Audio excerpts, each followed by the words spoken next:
Good afternoon. My name is Fintan from Brunel University, Brunel Business School, based in West London. We're sorry we can't be there with you this afternoon, but we will be available to answer some questions for you after the end of this presentation.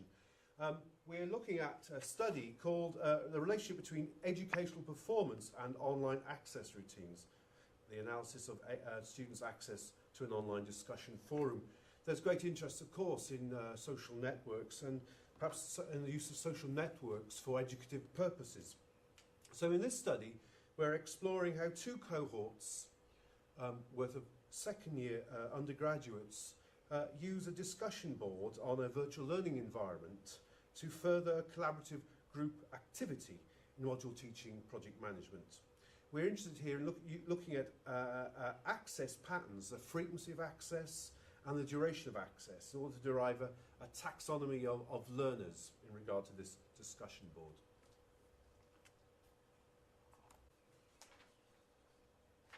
Good afternoon, my name is Dr. Tariq M. I'm also at Brunel Business School at Brunel University, London in the UK. As my colleague Fintan explained, our research is based on examining access patterns by undergraduate students using an online forum. In addition to this, we are interested in trying to examine what different characteristics might allow us to identify learner types who have different motivations and intentions for using the system. A third objective is to consider what exactly students can hope to benefit by using such social media systems, whether it's increased knowledge, better performance, or an improved social relationship with their colleagues. These are the issues that we're going to be discussing today. Thank you.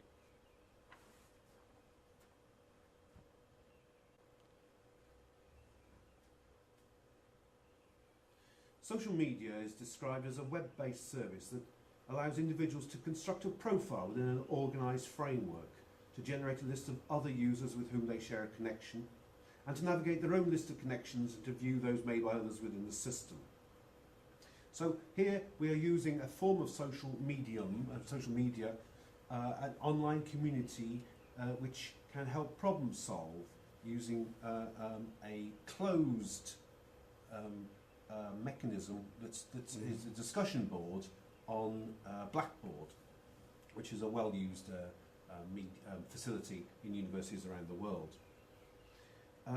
Here we want to get students into groups of between 4 and 6, and we encourage them to use the discussion board on this VLE, this virtual learning environment, to help exactly do that, to problem solve, to help them progress the particular task they have, which is linked to a project and a project management.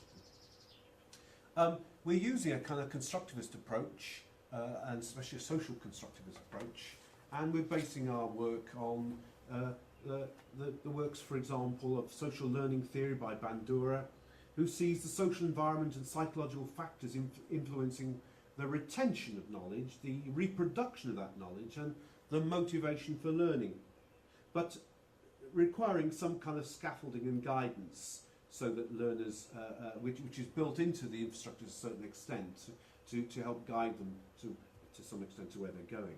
And also, of course, the social development theory produced by Vygotsky, and this idea that social interaction precedes intellectual development rather than the other way around, so that it is critical that students use or participate on this social network, and through this it helps them to build up a knowledge base in regard to this particular project.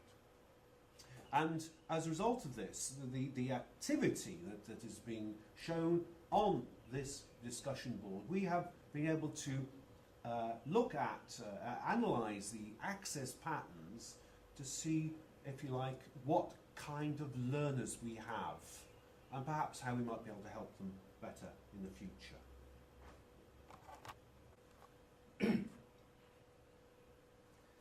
Okay, we turn now to the actual results that we've managed to gain from this. I'll start with looking at the cluster analysis, which is fundamental to our work because it helps us to identify natural groups which have emerged from the access patterns. I'll quickly revise how to actually interpret a dendrogram. Each of these is a cluster of students, and we can see that we can continue breaking down the clusters into smaller clusters. The node point indicates where the software has decided that two groups of students are significantly different from one another on some characteristic that we can consider them to be separate groups. And we can continue breaking down the groups. So for instance, this group can be broken down into two further groups, and any one of those groups can be broken down into further subgroups. There is a point where the number of members of a group becomes too small that it's not worthwhile breaking it down any further, or the difference between the groups is not significant enough for us to worry about breaking it down into other groups. Hence, we've chose a point at which we consider it to be the optimal group size and the optimal difference between groups. And this is indicated by the height value given here by h. This one is h equals 7.77. It's also indicated by the length of the line. The longer the line, the greater the difference between two groups. So the end result is we've come up with 5 groups for one of the cohorts. This is for 2010-2011, and I explain the clusters we found here on the right hand side, and I think these are in the paper, and we have descriptions of these clusters. So for instance, cluster 1, which is in fact the largest cluster, which I've labeled up here. It has a membership of 54, and it's defined by an access pattern which is of short intervals between the sessions and a short duration per session. Now, in contrast with that with cluster 5, which is long intervals between sessions and long durations per session.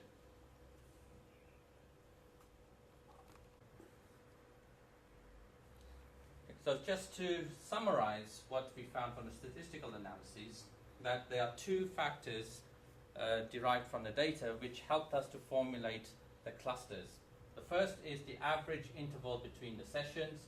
The second is the average duration of a session. Now, both of these factors, which were chosen among a larger number of such factors, which were generated by the Blackboard system, both of these factors were used in both years to generate the clusters. However, the order in which these factors were used was different in each of the years. So in one year, for instance, the average interval between sessions was the most discriminating factor, whereas in the other year it was the average duration of a session. But collectively, both of these serve to help us identify subgroups of students. And in a few minutes, we will talk about the different groups that we found. And in total, we have 7 different groups which have been defined by those 2 factors. And this graph is really trying to convey the relationship between the different groups we have and the 2 factors. So on the axis, on the x-axis, we have the average duration per session. On the y-axis, we have the average interval between sessions. Now, depending on the combinations of these, so we could have a short duration and a short interval, which will put the group of students in this quadrant. In inquisitive style, whereas if we move towards a more a longer duration per session, and we move along the x-axis, we come to what we've labeled as a committed learner. Now you can see that not every single quadrant is populated, which means that we didn't find groups of students which would align themselves to every combination of short, medium and long on the 2 factors. But perhaps in future research we will be able to identify these as well. I will go through some of these learner types. We are still in the process of trying to define them. So we don't have complete descriptions, but I will give you an illustrative definition. Now, the first one that we want to consider is purposive learner types. Now for both years, as 29-10 and 2010-11, there is a distinct pattern for cluster 1, which constitutes the largest of the clusters, which was n equals 56 and n equals 54 for 2009-2011 respectively. Now these access patterns are defined by short intervals and short durations. So the largest group of students that we've found tend to access the discussion site in short bursts, but do so frequently. And we've labeled this group purposive learner because it has the characteristic behavior pattern of learners who have a specific objective in mind, and they visit the discussion forum to retrieve targeted information. Now we will contrast this with a different type of learner, which is strategic learner. Now cluster 3 in both years also had evidence of a strategic learner, which is quite distinctive from the purposive type and any of the purposive derivatives. Now this is one who maintains an extended period of absence from the discussion forum and visits infrequently in short bursts. Now the data that we have point to a strong correlation between the access span and the assignment mark. That is the first and last time that strategic learners visit the site and their assignment mark. Now this suggests to us that the strategic learner can improve their performance by accessing the discussion forum at specific opportune points, such as the start of the course and at the end, which hence is why they have a longer access span. Now we're not suggesting that there's a causal relationship there, that's a point for further investigation. Now strategic learners appear to be capable of self-management and are seemingly aware of the critical points in a course at which to participate in the online group activity.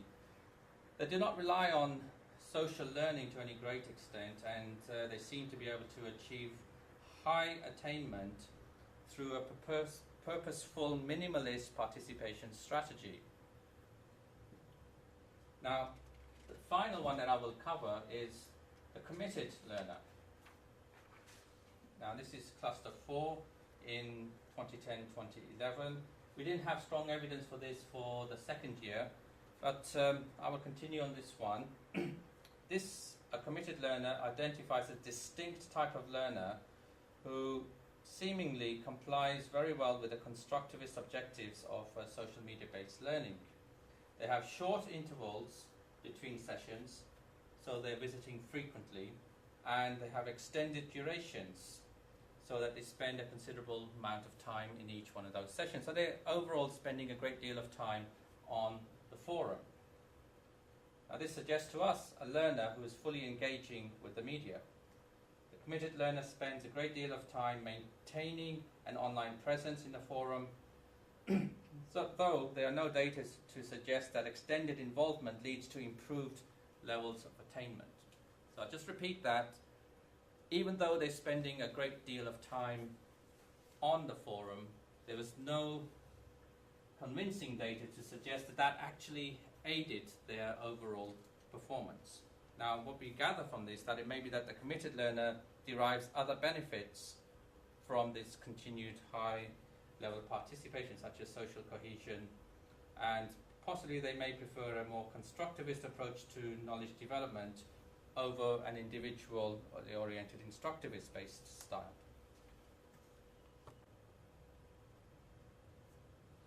So now we come to the conclusions, and we just want to underline certain things that we've explored with this study. One thing, for example, is that, of course, the VLE, a virtual learning environment, allows social interaction, but we can see from our evidence that interchange and messaging and posting by participants alone is not adequate to raise actual performance levels. In fact, improvements in attainment are not clearly determined by the different access patterns that we've identified, and it seems perhaps that intrinsic motivators are perhaps the reasons for variations in those different patterns, and what students would gain intrinsically by taking part in the activity, perhaps trying to influence others and that kind of thing. Few students appear to understand or recognise the fact there was no link, as far as we could find, between participation and attainment. We had no extrinsic aspects that said, you know, you get 10% of the marks for participation, for example. Nothing like that. Anyway, so it seems that in these terms the students were very prescient. In a context that was devoid then of adequate extrinsic motivators, such as face-to-face, where you have visual cues, for example, emphasis must be on nurturing intrinsic motivation in order to encourage more active participation. And here, the pedagogic goal must be experience of the process of social construction through interaction, rather than knowledge of the artifacts that then are produced. Hi, thanks for the presentation. I found it interesting. One thing I was wondering about it, how easy would it be for an average teacher to do something similar and sort of analyse what they're doing in the same way? Or have you? I'm just wondering how you plan to, you know, take this research further and use it with academics in your institution. I would say that the statistical analysis has a bit of complexity about it, so I wouldn't have thought it the average person would do it. We are intending to extend it this year by adding a third cohort and looking at doing some more analysis on the data, so that perhaps we don't just look at the kind of the span, the duration, and the access patterns as such, but we're going to do some analysis on the semantics of the kind of the data that was put in the messages, that kind of thing, so that we get a much richer picture, in other words. Yeah. Sorry, that's interesting. I suppose what I was kind of what I'm thinking about is, you know, we had a really interesting session on Sunday about the link between learning analytics and learning design, and I think that kind of information could be really you know, it could be really timely for people if you knew when to give that to teachers and to students. So just kind of how that kind of that research fits into practice, if you like. Yes. Well, I suppose that is the point, isn't it? See how learners react and perhaps what would work best for them. So if we could learn about them, then yes, we can take steps to ensure that they learn in the best way that they can. I suppose in the long term, then you're asking really for some kind of software to be written that would run through this data and come up with some instant answers for teachers, as you know. But that's a couple of steps along from where we are at the moment, I think. Yeah. Thank you. Thank you very much for the question.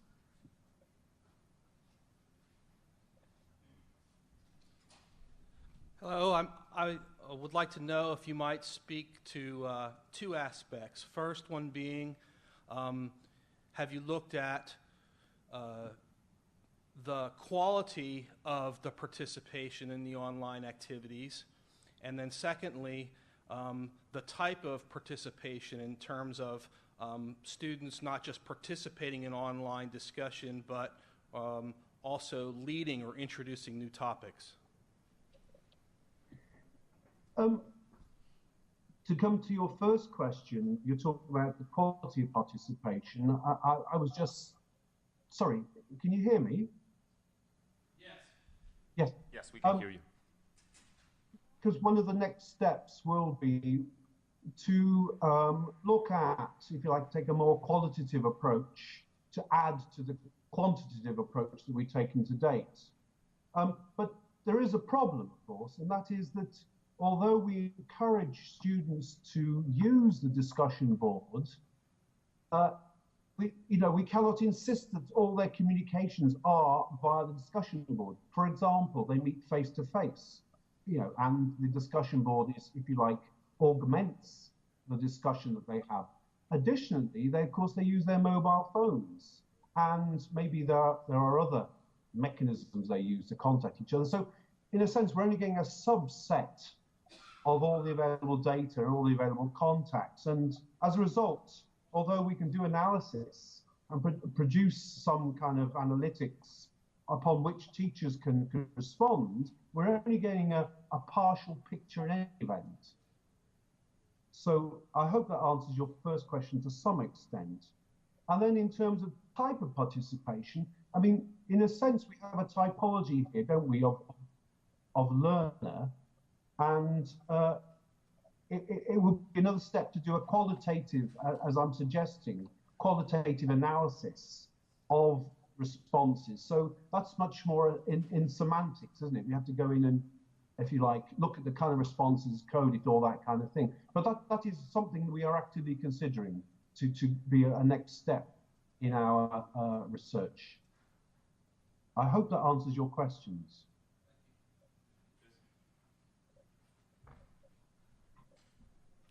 Hi. Hi. I'm intrigued by your labels such as committed and detached and so forth. I'm wondering why, well, labeling students like that is quite controversial, you might argue.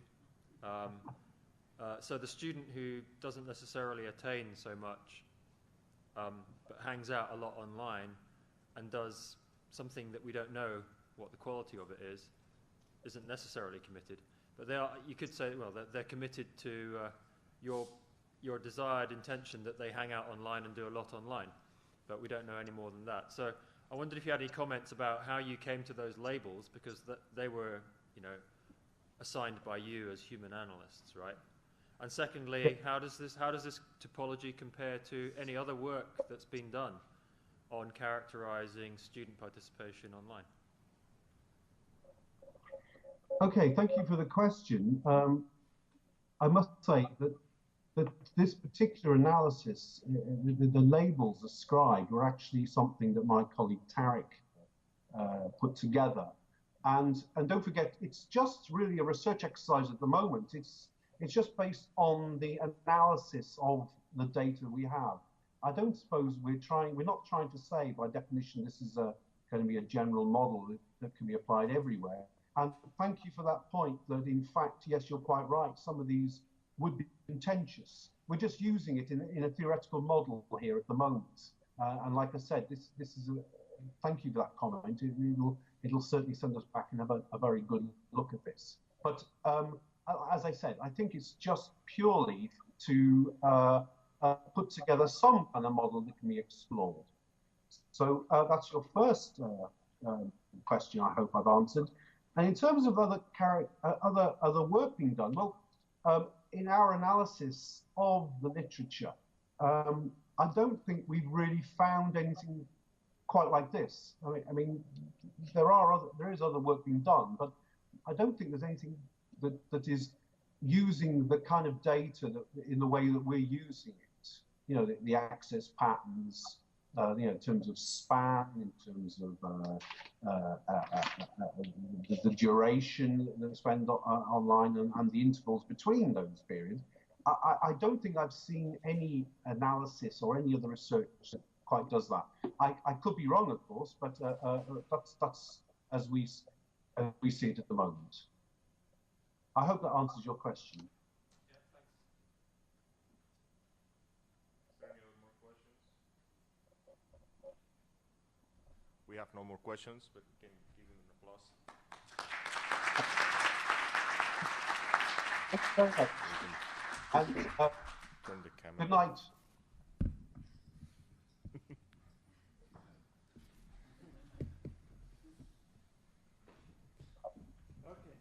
so thank you, Fintan, and we'll stay in touch. Bye. Okay, thank you very much, Ryan. Good night.